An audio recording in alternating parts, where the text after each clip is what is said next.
Happy Wednesday, if you're watching this live. WCI Miller here from Warrior Concepts, and we're here with another Warriors Whiteboard Wednesday. Am I the warrior? Are you the warrior? I hope it's both. Anyway, all right, so this week, this episode, we're going to take a look at Gyokko-style. Okay?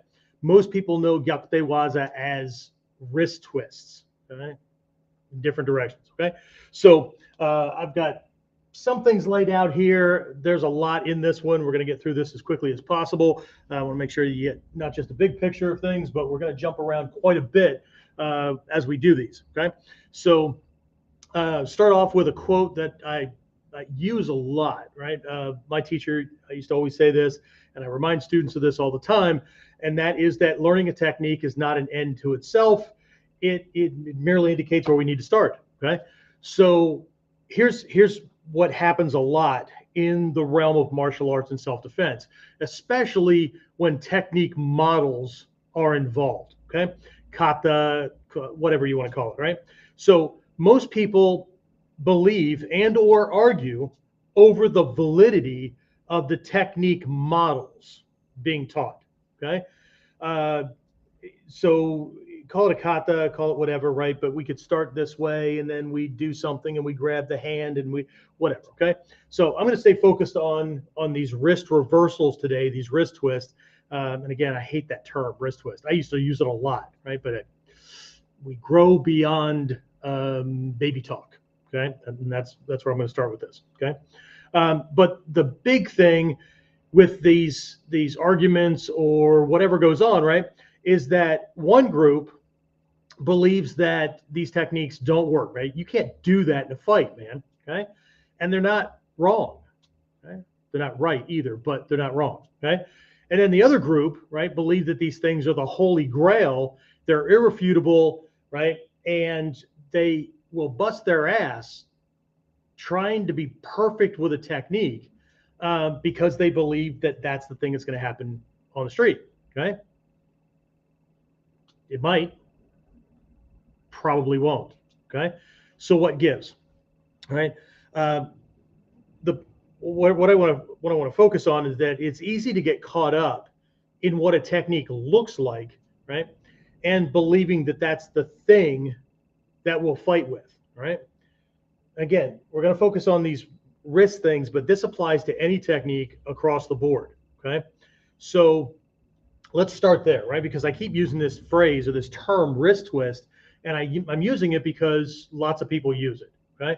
Because when they look at it, right, if I'm going to get really, really close here, right? When this is done, right, you can see the skin right here between the forearm and the hand looks like we're wringing out a towel. It looks like that we're, twisting something.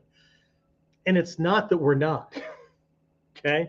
But we've got to go beyond that. And so let's do this.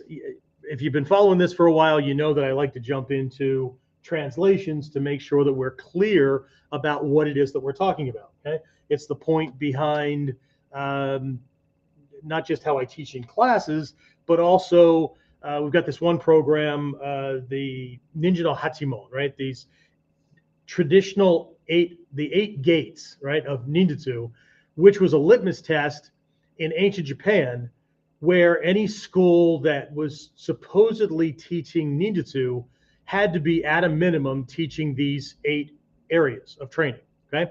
So if you shift over to the Togakure view of ninjutsu, and, well, see over there, sensei, we've got 16, right? Or we've got 18.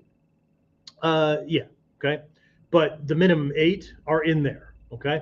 So, but the program was built and designed as a way to help students who were earnestly trying to learn ninjutsu to make sure that what they were studying, and they weren't just following somebody that made a bunch of shit up, right, had these things, okay?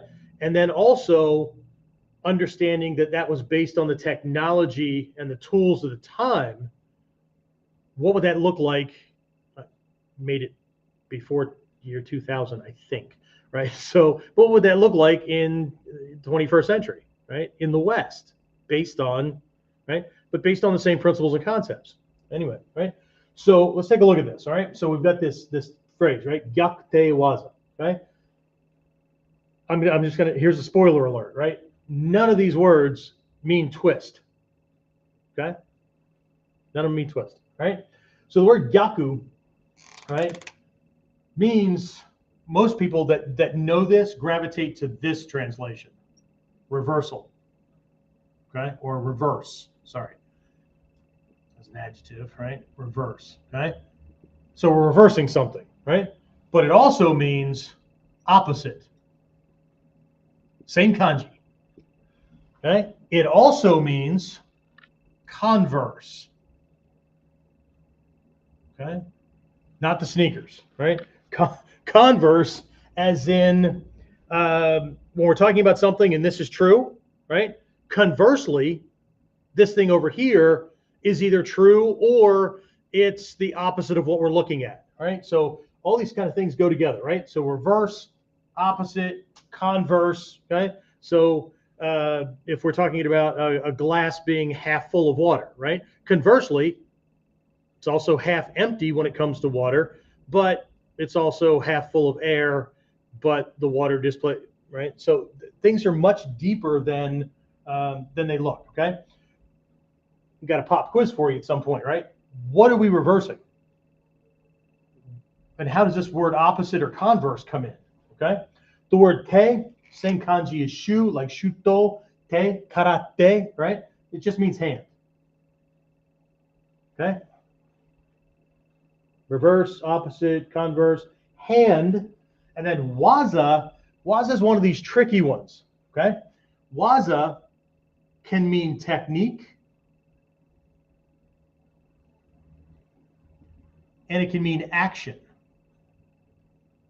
okay?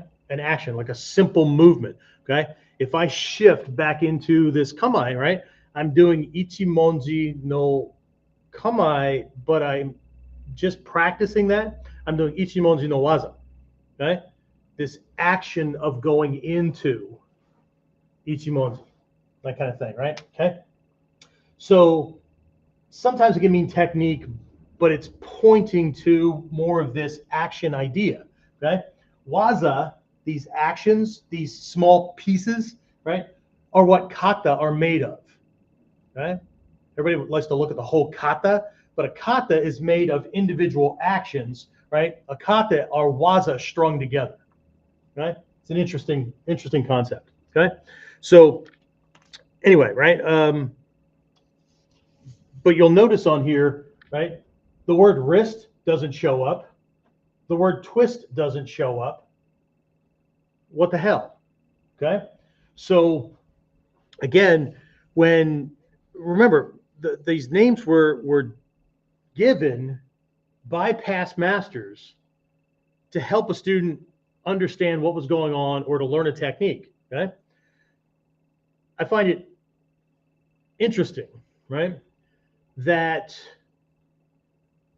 we try to make assumptions, most of us not knowing the language at all, and I know just enough to not get lost in Japan. But when it comes to this stuff, see, I spend more time studying the concepts of these techniques that I'm learning and teaching than I spend being able to put together workable sentences so that I can find the bathroom in Japan, right? But they're not just throwing things out there, right? Things that I used to believe were written a certain way because it was like a code, right? So if somebody stole the scrolls, that person who stole it couldn't understand it. And that's not correct. But the more I studied those things, the more I learned about the deep history of things and how things were described and how they came from China into Japan and things like that, right? Things that I originally saw as coding, like, holy crap, that wasn't just a code to confuse somebody who stole the scrolls. This had a way deeper meaning, right? Like Gyokko, for the name of Gyokko-ryu, okay? Gyokko it's a contraction to begin with, but it can be translated as jeweled tiger, colt tiger, Gyokku, right? Jeweled, or jade, which was seen as a type of jewel in China, right? So jade tiger or jeweled tiger, right? Well, that sounds kind of archaic, or not archaic, but kind of arcane, right? It's kind of, what the hell, right? So we get tiger, right? But then I run into somebody who is a native Chinese person who understands how that language works and how this naming kind of thing works, right? Anything could be named or have the gyoku added to it, okay? You could have gyokoku or gyokoku, right? So you could have jeweled sky or jade sky, right? Anything like that, right? So anything that has that attached to it, what they're pointing to is the essential nature of. So what's the essential nature of a tiger? Interesting. But at the same time, we learn that the Gyokko-ryu is the center hub of the 9 schools in the Bujinkan, and it has the core principles for things, right? So Gyoku, jeweled or jade, can also be looked at from a treasure perspective. So this is, right? And then we find out that Mikyo, when there were these major uprisings and like guys like Oda Nobunaga and people like that were trying to eradicate Tendai and a lot of these Buddhist temples and whatnot that had a lot of power, right? They were teaching people that they had power, they had personal power, right?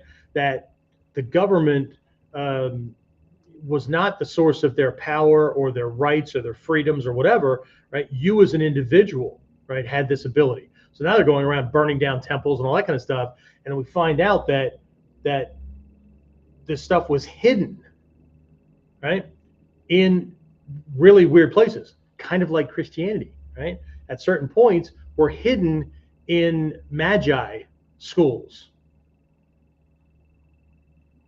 I have weird hobbies. Anyway, right?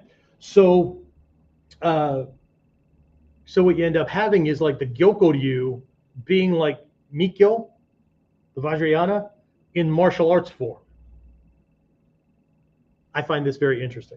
Anyway, all right. So we'll get back to this in a bit. All right. First, I want to get back to the techniques, the forms, the kata, that kind of thing. These examples, right? And so what I want to do is I want to take a look at 3 stages of progression with any given technique, right? So if you're familiar with the Shuhari model that I describe a lot, as a matter of fact, our upcoming Daikomi-Osai seminar, the beginning of January to kick off 2024, the theme is Shuhari, ancient formula for modern mastery, right? That kind of thing. So these 3 stages, right? Shuhari. Shu means to copy or preserve. Ha means to break, to break it up. We normally talk about things like henka, right? Variation, right? So variation on a theme. So we're not stuck on one particular thing. The mandala, which mandala can you see in here, right? So the mandala point to this idea that like there's different ways that these principles are shown. Sometimes they're shown in human form. Sometimes they're shown in symbolic form. I have mandala. It's the exact same mandala, but everything is in Sanskrit seed syllable form, right? Which represents written or spoken, okay? So it keeps ego from attaching to one particular thing and fixing on it, right? Because if we're getting down into principles and concepts and things like that, the same thing can look different ways. Just like if we think about the concept of a chair. What do you mean the concept of a chair? A chair is a chair. Really? Okay. So a recliner looks the same as a picnic bench, looks the same as a lawn chair, looks the same as a bar stool, but they're all seats. There's this essential nature of this thing that you sit down on, beanbag chair, whatever, right? There's an essential nature to it, but they all look different, right? They're variations on a theme, okay? So that's where we start to break things up. And then ri, the kanji for ri means to transcend, to go beyond, okay? So anyway, so let's take a look at these 3 stages, right? So the first stage of a technique where we're doing this copy and preserve kind of thing, right? We're given this model that is easily duplicated, right? So if we're having a problem, we're going to have a problem in the same spot every time we do it. And that's the cool thing, right? As opposed to doing what is often called the WASA method, where it's just free response, right? You're just figuring it out and doing it and whatever. There's a lot of martial arts, MMA, BJJ, whatever, right? You've got these little techniques and moves that you can do, but there's not a lot of forms that you can duplicate over and over again because you're supposed to get to an intuitive sense of knowing. And that's all fine. It just takes some people longer to get there. And if you're making a mistake with the technique, right, you're not doing a form that dependably produces the same, that works the same step by step, produces the same opportunity that you can pay attention to. Okay, it's coming, here it comes, right? In those kind of things, you have to hope that you're mindful in the moment that you normally make the mistake so you can do the other thing and you don't miss it. And so each has their benefits. And I talk about that in other training, but with this, right, it's duplicatable, right? You can do the same thing again and again. So if you're making a mistake, you can figure out where that is and you can fix it, okay? But here's the thing, right? So with this one, we're looking at, there's a form that you're given, right? Kata means form, it means example, it means model, right? It's this thing, right? It's very much like a mandala. The word mandala itself means edge or paradigm. It points to a perimeter, right? So it produces a box or an area, a field of view. This is the only thing I'm going to look at, okay? Yeah, but what about all this stuff? That doesn't matter at the moment if I can't do this. Well, okay, they're going to give me this, but when would I use that? How would I use it? What kind of situations? What kind of attack? Doesn't matter. There's teachers in Japan that will say that all the time. Doesn't matter. You can't do it. None of those questions matter if you can't do the technique properly. When you can do the technique properly, a lot of those questions are going to go away, and then, or other ones, now it's the time to start talking about those. But these are moot points. But ego wants to run around and it's trying to know everything before it even decides, well, is that worth doing? I don't know. What's the purpose of breathing? Well, to keep me alive. Yeah, but it goes deeper than that. Okay? Because if I change my breathing, I change my emotional mode, I change how my mind works, I change how my organs work, all kinds of things, right? So anyway, right? So it's a form. But here's the thing at this level, okay? Both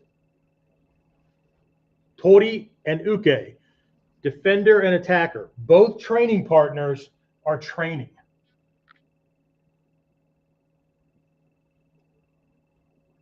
Now let's get beyond, well, no shit, sensei. They're both training. They're both in class. They're both doing stuff.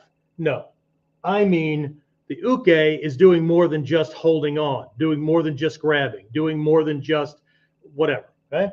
And I don't mean that they're resisting or whatever. They're doing that to whatever degree that the person who's trying to learn the technique is doing. But what I mean is one person is practicing the technique. The other person is practicing how to grab, how to be on balance when they do that, right? How to be mindful of what the technique does. See, the uke, the receiver of the technique, is doing a part of the learning process that is really, really, really important. Everybody focuses on being the defender, right? So let's say I'm doing this form where we're doing Koto Ryu version of Omote Gyaku, right? This outside wrist reversal kind of thing, right? So he grabs me, right? And I cushion this first. I step back, I break that grip, shift back around, bring him down, right? Okay, cool. I'm studying that side of it, the Omote side of the technique. But when I'm the receiver, when I'm the uke, I'm not just grabbing this guy, okay? I'm paying attention to what each move does And okay, so when it's my turn again, holy shit, every time he did a move, it created a pull in the shoulder, right? It moved me forward, right? If he did the elbow correctly, I couldn't hold on because he was creating an arm bar to make my hand let go. But if he didn't do that, unless I let go, it's not going to happen, right? But when he does that properly, one of the reasons why it lets go, check that, well, my shoulder gets affected too, and it moves my weapons away from it. So you're learning what the technique does to the other person. This is insight. This is that third eye intuition, not really intuition, it's insight, right? So when I'm doing a technique, I'm not just thinking about the moves. The beginner thinks about the moves,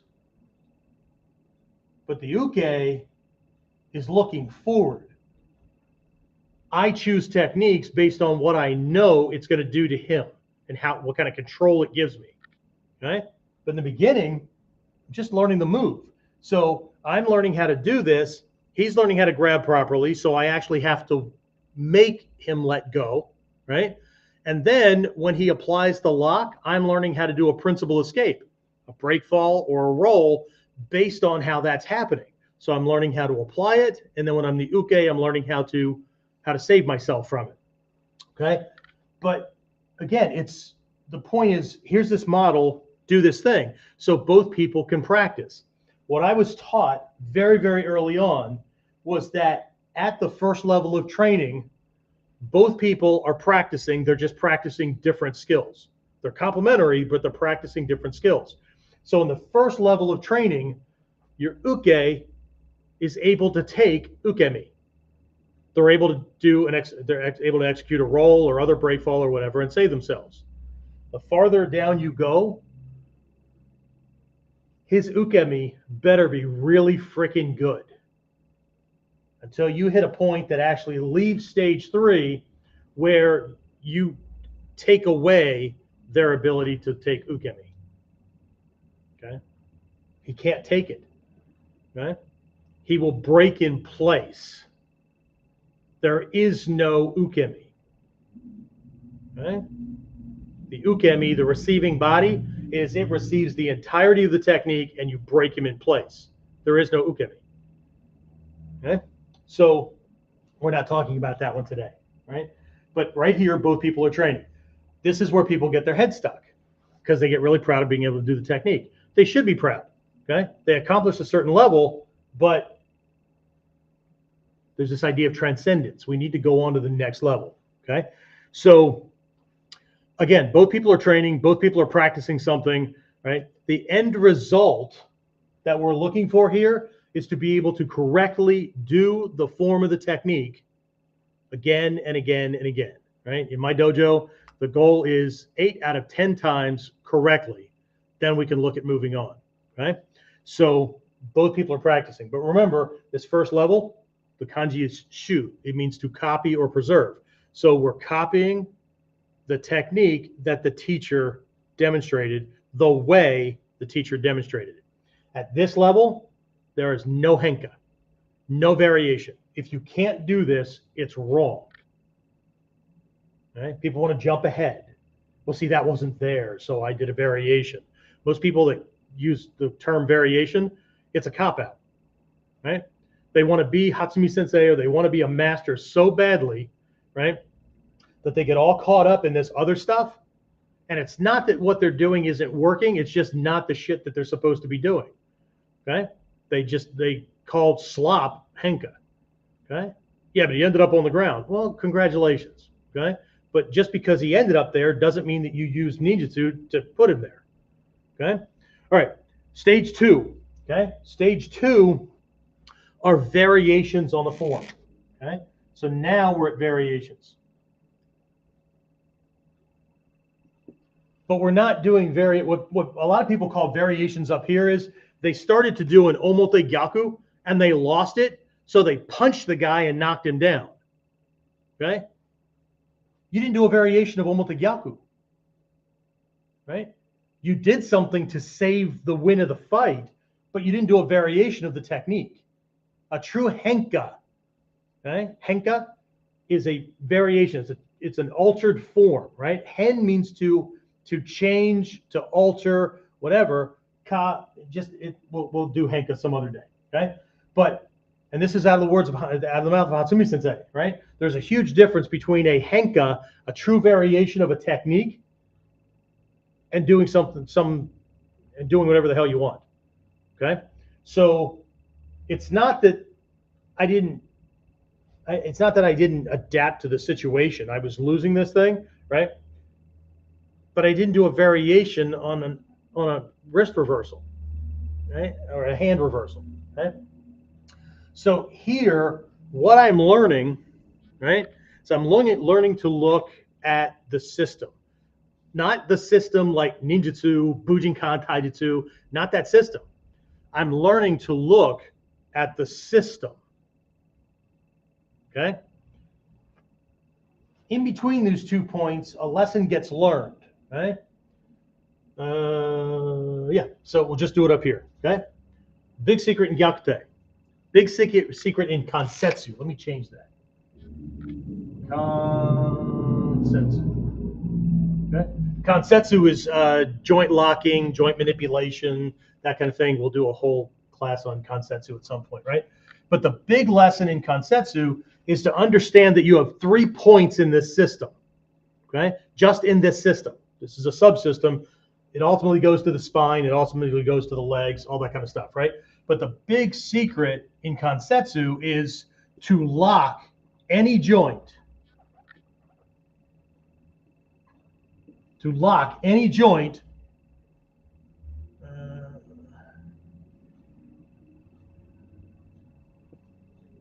You have to control the other 2. You have to control the other 2. So for me to effectively do a hand reversal, watch my elbow, see it? Watch my shoulder, see it? To turn my wrist, the elbow and the shoulder help. So if I'm going to lock this, because this is how long it takes to lock this. I'll tell you when my wrist is at. I can't lock my own wrist. Okay. Well, it stopped turning. Yeah, but I can keep turning my palm over, all that kind of stuff.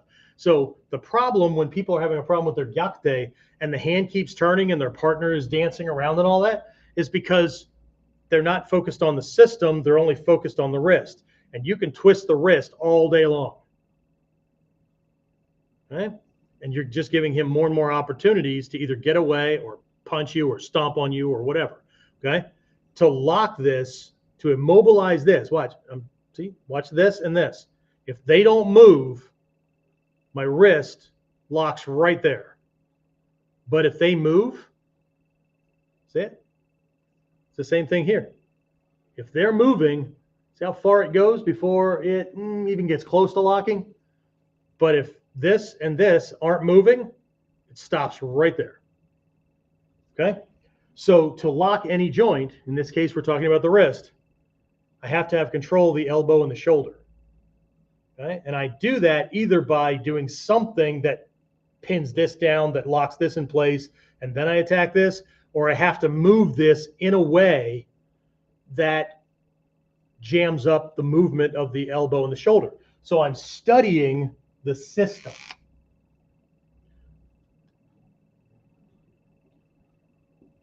Okay.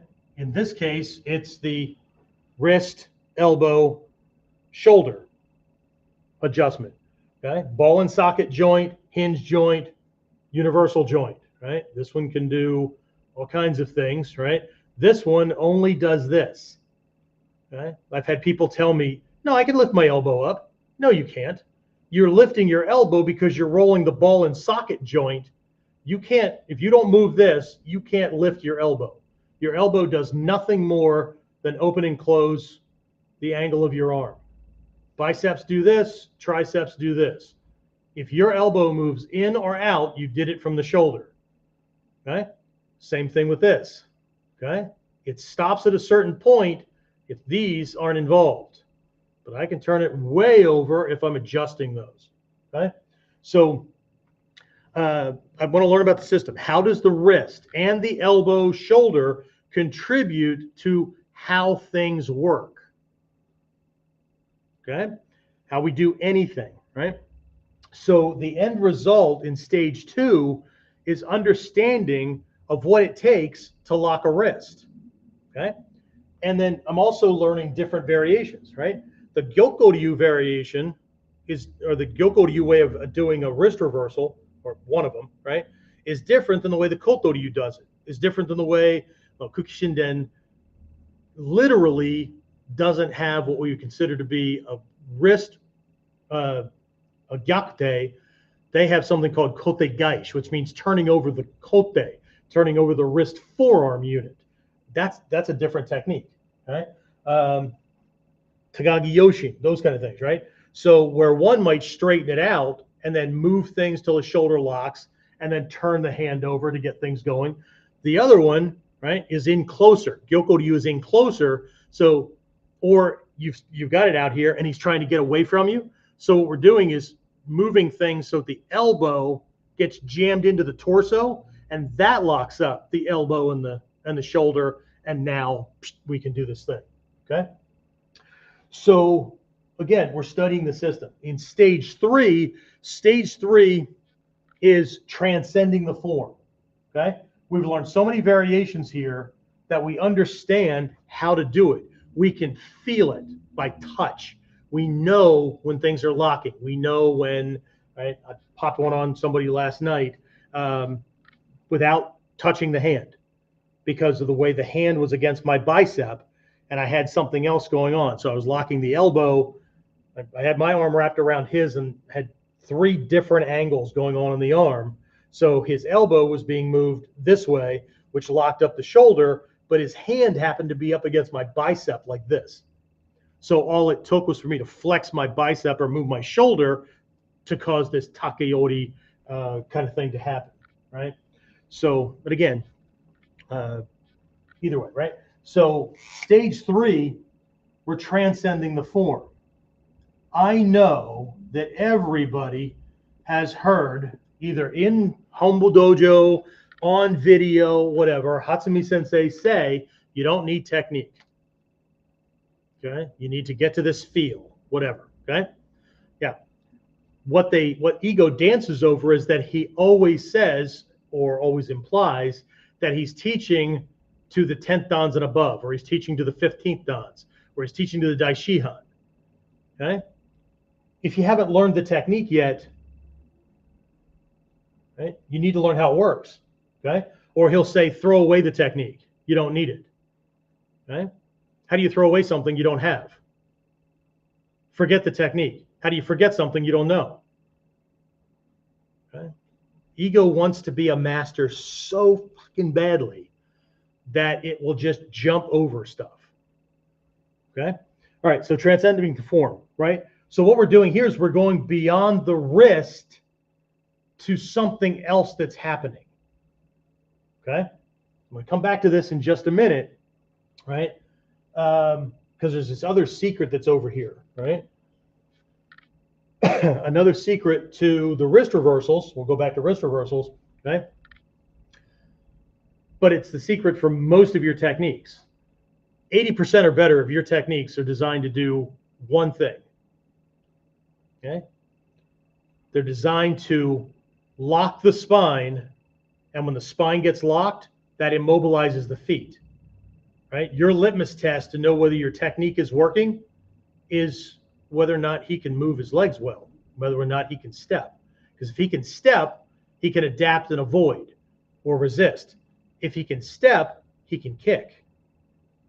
Right? So if the spine gets locked, he may be able to make little fudging kind of adjustments, but that's not stepping. That's not walking. Okay? We want to maintain freedom of movement while eliminating his freedom of movement. So what do we mean by locking the spine, right? I don't have this picture on here, so I'm going to have to do this. I'm going to do it right here. That's a nose, right? Okay. Basic spine, right? A little bit of scoliosis going on, but tried to put the lumbar in here. The neck curves that way, and then it comes out here and does this little number, and snakes under. That's the coccyx. I said coccyx. All right. So shoulders are up here, right? Hips are right here, and then legs come down this way. Okay. So there is a point. Let me use a different color here. There is a point.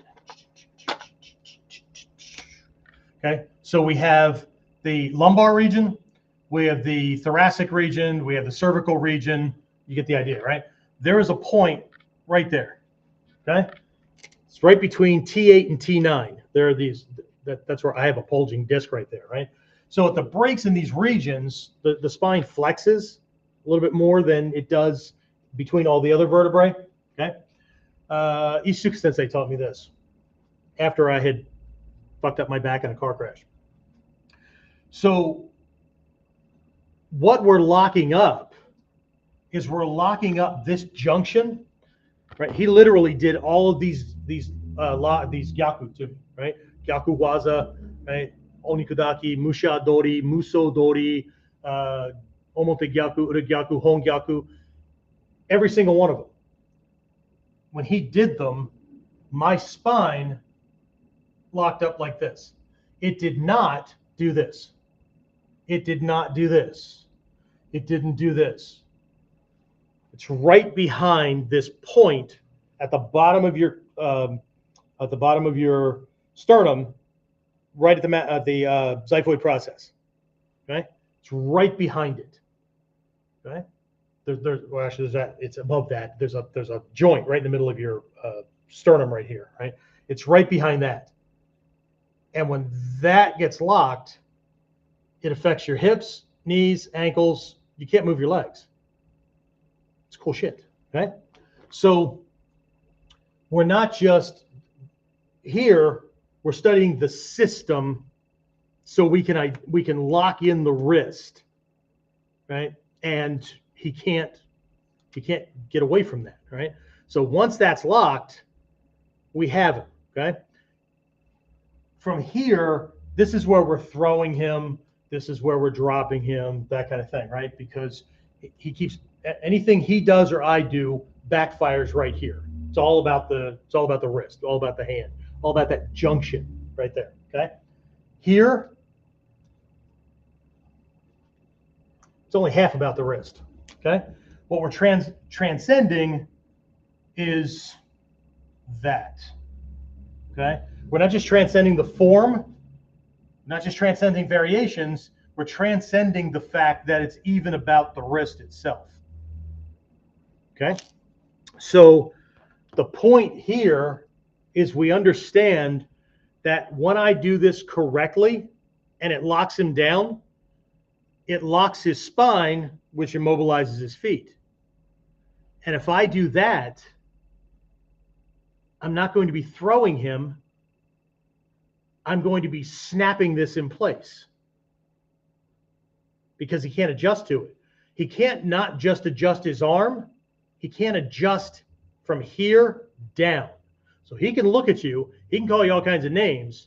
But from here down, he can't do any adaptation. And, of course, it branches out to your shoulders, things like that too. Okay. So we're also looking at balance lines and principles that make the technique work. So here's where things really start to branch out. And it's not that, and this is not rank dependent, okay? This is a transitional kind of thing, because if you're rather adept and you're you know, good aptitude, whatever, right? Okay? In a given rank level, you can move very quickly through this, because this is not rank level. I know lots of upper level black belts that are not down here yet with some of their techniques. And they're going to hate on me, and I don't give a shit, okay? But they're not here yet, okay? Because they're all fixated up here. They operate like a teenager, okay? Look at the cool tricks I can do, okay? Right? So, but here, this is where the magic lies. Remember what I said, there's even a stage that leaves this, okay? Where he can't take ukemi, okay? He can't take ukemi. Right? So with this one, we're looking at balance lines and these principles, okay? So let's go back to this, okay? What if, okay? Make sure I have my notes right. Okay.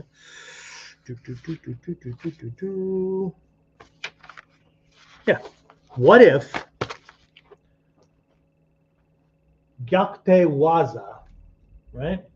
This action for reversing the hand, here the order I put it in, this action for reversing the hand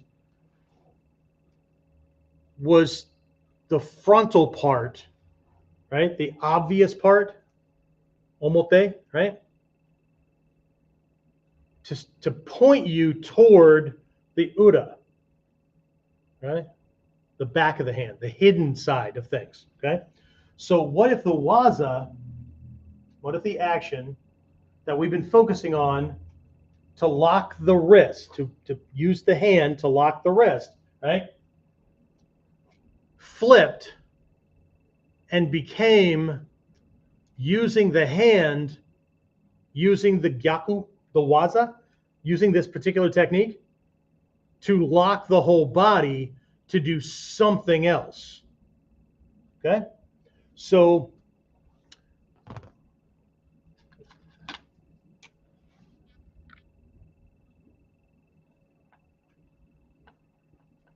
principles, there we go. Okay? Omote gyaku, not wrist twist, not hand reversal. I didn't put A. Omote gyaku, principle, ura gyaku, principle. Anybody ever notice that in the Torite Gata of the Kyonapo, you have omote gyaku and then you have ura gyaku, right? And then you have, what comes next? Okay. I know the order's often different, but there's a complexity model going on. Okay, right. Cover that some other time. But what if omote gyaku at this stage wasn't about the wrist? What if it's about what the lock does to the person, how you can take them down? Okay, so follow me with this. Right, these are not boobs. Okay, head, little nose, shoulders. The hips are under that. The feet are under that. That's what these are. Little reflections of the feet. Okay, so our primary balance line, the hardest thing for us to save ourselves from, that's not across the top of his body, right? That's the back of his heels. It's down here. Okay, it's the back of his heels, right? So if this person's standing, big nose. Ooh, look at that, right? So he's standing like this, right? Legs are down this way, arms are just hanging down, whatever, right? Okay, feet are out like this. The balance line is right at the back of our heels. So an omote gyaku, done properly, takes us off both heels evenly. Okay, takes us off both heels evenly. So the omote gyaku principle is, how do I? It's omote gyaku as a technique is only one way to do that. Okay, how many techniques do we have that take somebody off their heels evenly? How many techniques, I'm going to ask it a different way. How many techniques use the omote gyaku principle to affect the takedown? Osoto nage, right? The rear hip throw. Onikudaki, either omote ura, it doesn't matter, right? Mushadori, doesn't matter, okay? So there's all kinds of techniques that we have that employ the omote gyaku principle to take the person down. Once we understand this, we can go back to our omote gyaku and fix it so that when we do this, he doesn't pitch forward. Right? We lock it up, right? This is taking him sideways and flipping it over because of what it's doing to his body, right? But omote gyaku principle takes him off his heels evenly, okay? What about ura gyaku, right? Most people see ura gyaku as the opposite of omote gyaku. But here's what often happens. They do ura gyaku and their partner bends over. Okay? In the beginning, that's okay because their partner should be able to bend over so he can do a forward roll and get the hell out.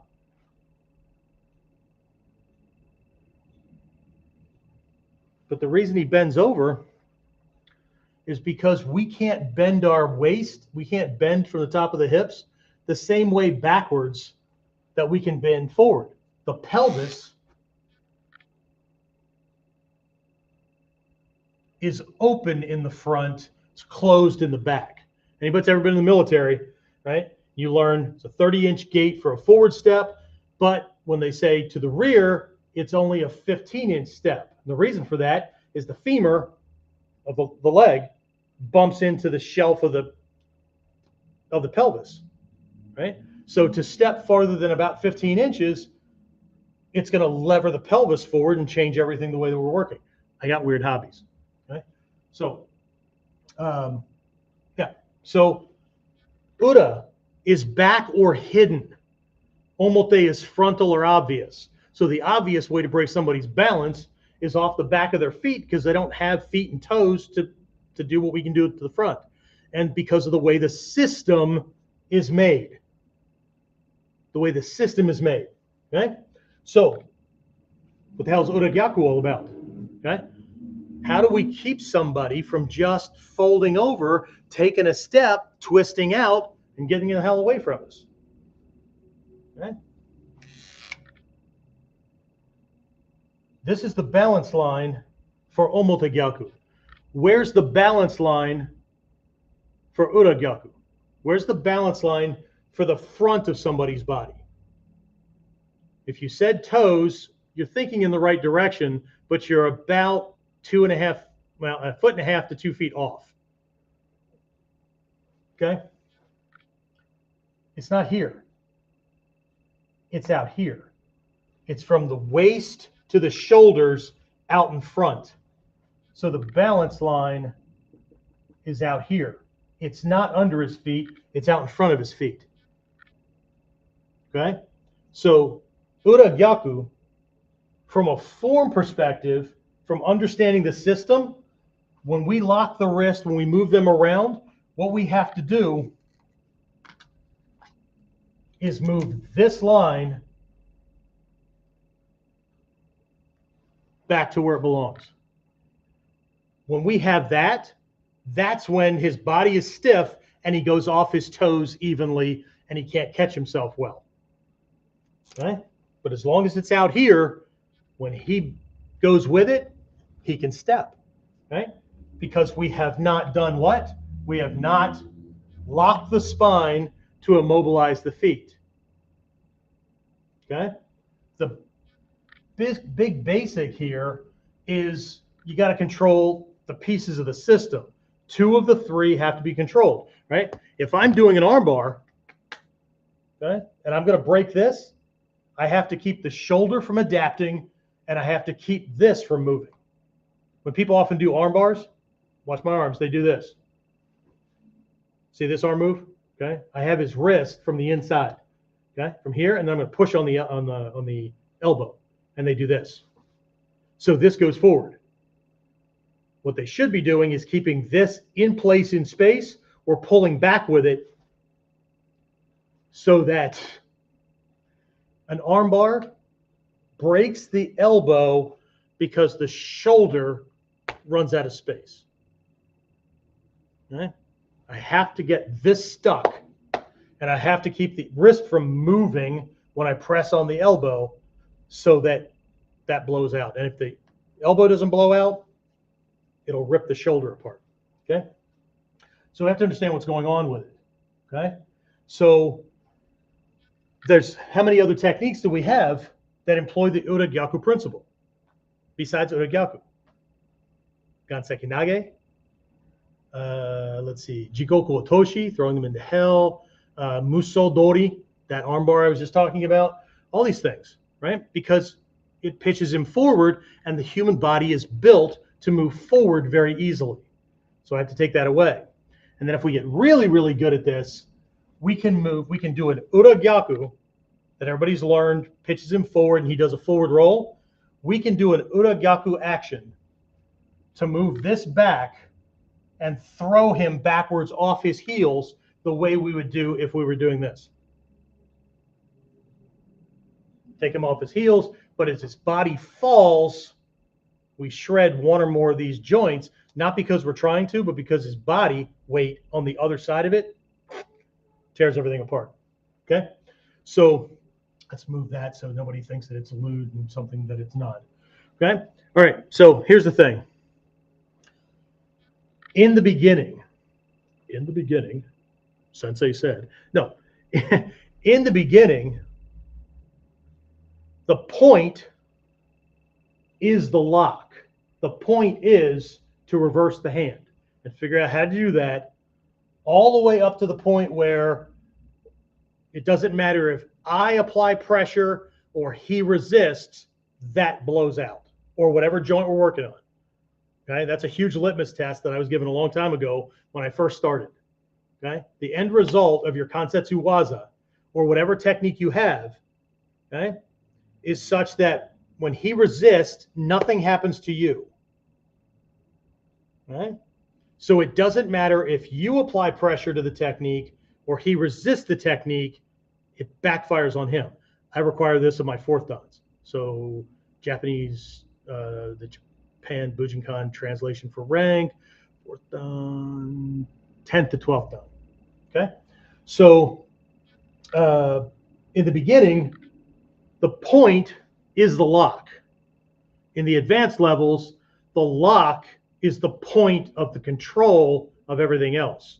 So now the lock becomes the weapon or the tool to lock the spine, immobilize the feet, and move his ass in whatever direction. What am I going to do on the street? Whichever one the opportunity presents me with. Okay? One is the obvious stuff. People grab a hold of wrist locks to do what? To do something to the wrist. Right? In the end, I end up with a wrist, okay? But it's not necessarily that. Okay, we could, if I step off this one other level, right? There are kata like, probably gonna screw this name up. I think it's Batsugi, but there's some other ones like this where he grabs, you take it, and you initiate what feels like an omote gyaku. Okay. You're told never to initiate something like that because he's going to read it, defend against it, and then kick your ass. That's the point, okay? Because when I do this, right, if you watched in on the one lesson on the proprioceptors and using tactile contact to feed confusing information to his brain, right? As soon as I do this, instinctively, he's going to lock down to keep you from doing that. But he didn't just do that physically. Where did his consciousness go when I did that? It went to saving his hand. So the technique is I do this and then I pop him with a boshiken or a koppoken right here. Because at the moment I do this and he's focused on saving that, he'll never see this one hit him in the temple. But because people do training here, 1, 2, they need an uke who is compliant. Okay? You're not going to have compliance out there. Right? I've said this over and over and over again. I'm going to end this one the same way. There is no fucking person on this planet that's going to let you do your cool moves to them except your uke. So if we're not training to be able to do this on somebody who absolutely will resist, who is not going to let you do this shit, right? And we understand that we need to earn every single move, that's going to point our head in a different direction than just because any monkey can learn it this way. Any monkey can do this level of training. Okay? As long as they've got the body parts, they can do that. But this is just the place to start. Okay? From the uke standpoint, right? I go from rolling on my own to rolling and adapting appropriately to what he's doing to me. So I learn how to do it in a situational thing. Here, I'm going to have to learn to adapt with my body to minimize damage. Okay? Because there's a type of ura gyaku this way that's done this way. Right? Catch that hand, punch, we go under the arm and turn around, and it unscrews the wrist this way. Okay? You could throw the person, all kinds of, so you're looking at minimizing damage, but we're taking more and more away. By the time you get to here, okay, it's so little about this stuff, He's going to have to save himself from a crash and burn. So ukemi goes from and again, I'm talking from the uke side, right? So now the uke has to not just minimize damage, but they have to let go of form. They have to let go of the form of rolling, the form of a forward slapping break fall, because their body is going to crash. And what they need to learn here is how to receive with the body in a way that disseminates the pressure and the impact of the ground across the broadest surface possible to minimize the damage. But then we can step off of here, and the ukemi flips because the opponent, the uke, we're not going to break our uke, but the guy on the street or whatever, we completely strip him of his ability to take ukemi, because the way I lock him, he breaks in place. If you've ever seen Hatsumi Sensei do certain things and Yamanaka or whoever the uke is literally springs up and then crashes down, he's doing it in a way that they have to receive this way. It's a crash and burn. He's just saving himself. Okay? But he has to do it that way, because if he did it full on, the wrist would break, and then the body's not going to spring anywhere. It's not going to be thrown, because this now spins around like a, like the joint on one of these Ken or Barbie dolls. Okay? So it's not the same, right? You will break him and he'll fall in place. Okay? So everything's transcending, right? So stop calling things a wrist twist, because the word wrist and the word twist is not in here anywhere. Even kote gaish, right? Kote gaish, turning over the forearm, okay? It's not the same, okay? What are we reversing, okay? To lock any joint, you have to control the other two, right? Remove them from the equation. And this just transitions into principles. So while I may use an omote gyaku to do that and an ura gyaku to do that, there's certain things I'm cognizant of that's outside of the wrist lock. I don't need the wrist to lock. I don't need to break the wrist. What I need is for his body to respond to that in a way where he goes off both feet at the same time. The reason why he goes off both feet is because the way you're controlling him, his brain doesn't know which foot to step with. Okay? And then I take that on to using these things as tools to do what?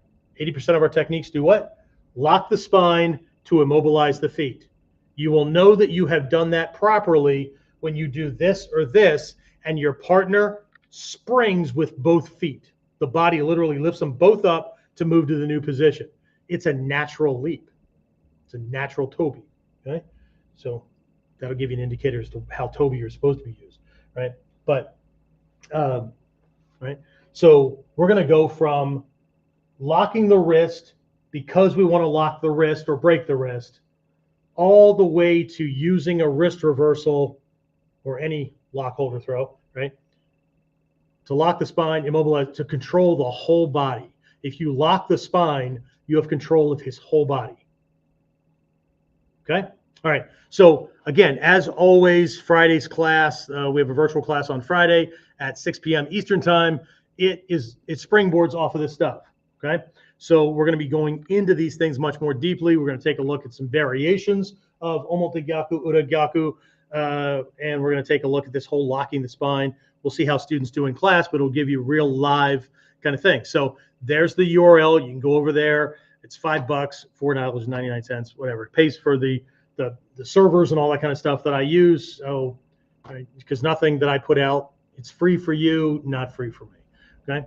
So, but if you want to make it in for that, check out some of the examples and everything. You can go over there now, click on things, get yourself locked in. I have a limit of 20 spaces. When I signed on earlier, I'm going to have to update that here shortly, I'm sure. 3 of those were already gone. So there's only 20 spots because I've got to cover and be able to answer questions for people in class and whoever's on virtually. Okay. And even if you can't make it, all these virtual classes are recorded. So even if work changes, honey needs you to do something, whatever, you get pissed off, you missed the class or whatever, we're going to send you the recording afterwards and you'll still have it. Okay. So anyway, hopefully I'll see you. And if not, hopefully I've given you enough to look at your Gyokko waza in a very, very different way so that you stop doing shit the way everybody else is doing it. Because if you fight like everybody else, they already know what you're doing. Okay? So let's not do that dumb shit. All right? That's it. I'll see you next time on Warriors White.